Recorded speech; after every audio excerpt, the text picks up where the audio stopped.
Hi students, we will start with the next topic, that is pollen pistil interaction. It is the interaction of pollen grains with stigma, that is the sporophytic tissue. The pollen pistil interaction start with pollination and it is ending or it ends with fertilization. So from pollination till fertilization, the processes what is taking place we can conclude as pollen pistil interaction. Now how the pollination is happening, this all we have studied. So this topic we will see how the interaction take place, and then we will be discussing with the fertilization in the next video. So I told you the pollen pistil interaction. Pistil means gynoecium. So its interaction start with pollination, okay, and ends with the fertilization. Here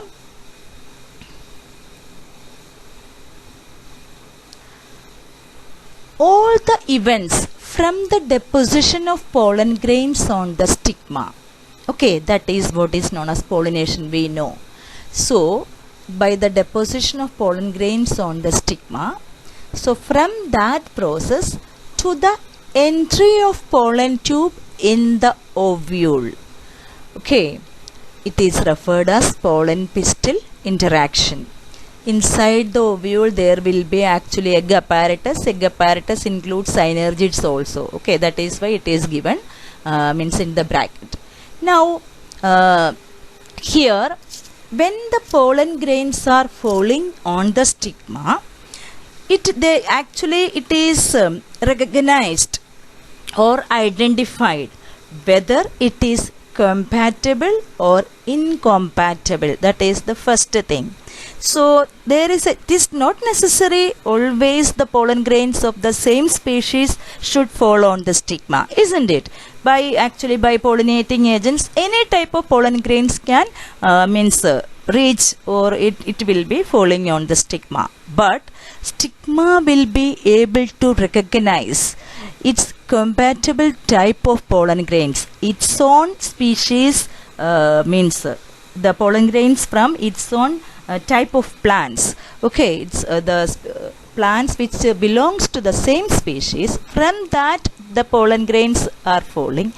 That pollen grains are the compatible pollen grains, and only that compatible pollen grains will be actually promoted for germination.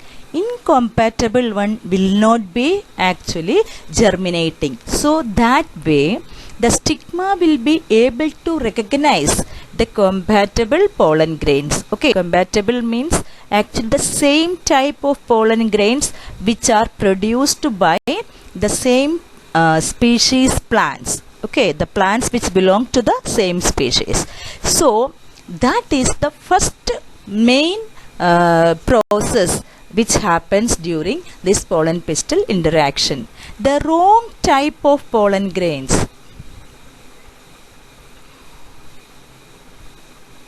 wrong type of pollen grains, actually it will be discarded by the pistil. It will never entertain that type of pollen grains.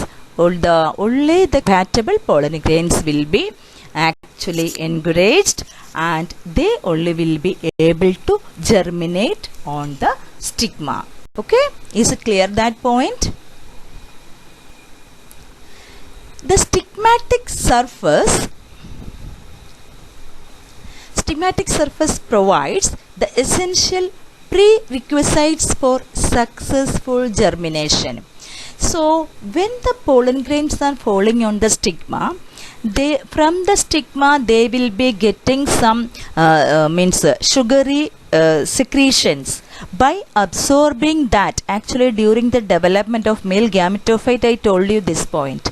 So by absorbing this sugary substance from the stigma, the pollen grains will be germinating. The pollen grains are not having by its own these germinating needs. So when they are falling on the stigma, they will be absorbing this sugary substance, and then they start actually germinating. Okay, now the when it is getting essential requirements, it starts germinating.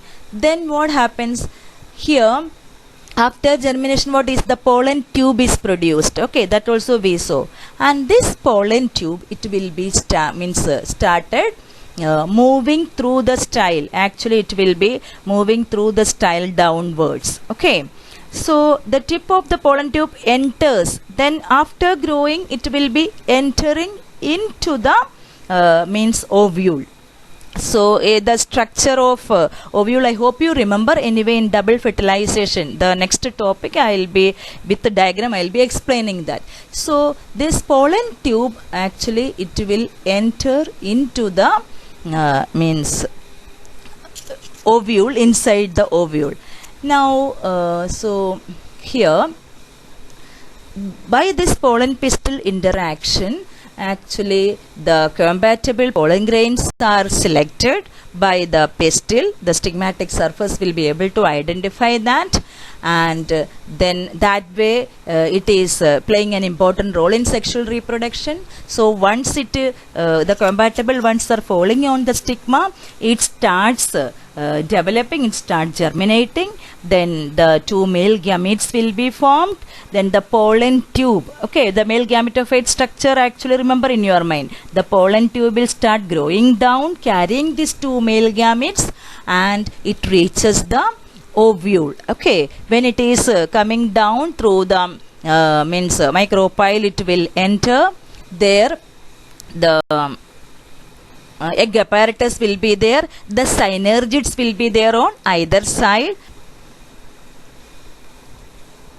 It will be actually that way able to enter inside the ovule. The synergids, actually they will be having some special secretions, and they will be enunciating this entry of this pollen tube, that we will actually discuss in detail in fertilization. And next topic is artificial hybridization. That is also just mentioned over here in this lesson, because in detail way we are studying in another chapter. Okay, in enhancement in food production. So there all we will be discussing, but as it is mentioned over here, just let me tell you what it is. Artificial hybridization, it is actually artificially means we have to do it manually. Okay, so here the desired pollen grains, it will be actually collected, and we have to put it on the stigma. That means artificial pollination first we have to do. We have to collect the pollen grains and then put it on the stigma, and then actually it will start germinating. So for this there will be many processes involved. In a flower, naturally the pollination can take place. So from the stamens the pollen grains can fall. So if we want to do it artificially, the first thing what we have to do, we have to remove the stamens. So from that flower the stamens we have to remove. That is known as emasculation. Okay, so first the stamens will be cut and removed without harming the flower. Okay, and then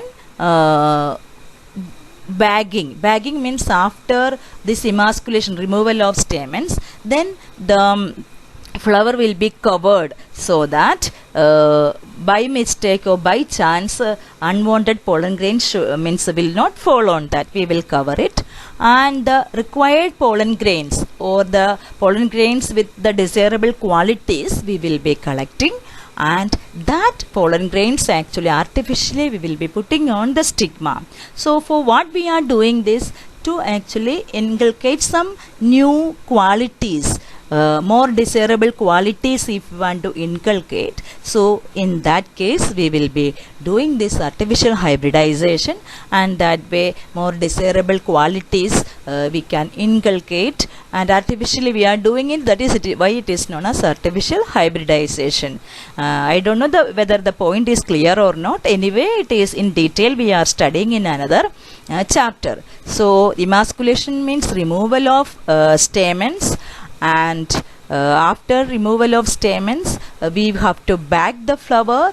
Then pollen grains we will be collecting from some other flower, means other plants flower which is having some more desirable qualities, and that pollen grains will be artificially putting on this stigma, the emasculated flower stigma we will be putting, and then again we will bag it.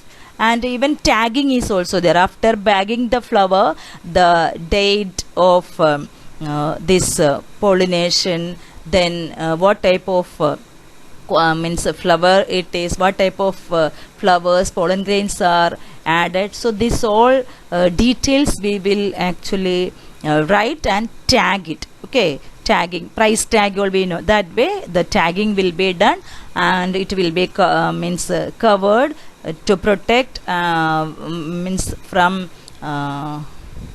natural means pollination. That way the flower will be covered. So that is emasculation, bagging, tagging. These all are processes involved in artificial hybridization. Okay, just you should know these terms as it is mentioned over here. Anyway, in detail we will study later. Okay, thank you children. The very next video is on double fertilization. So whatever you didn't understand in pollen pistil interaction, there we are going to discuss with the help of diagram. Okay, bye.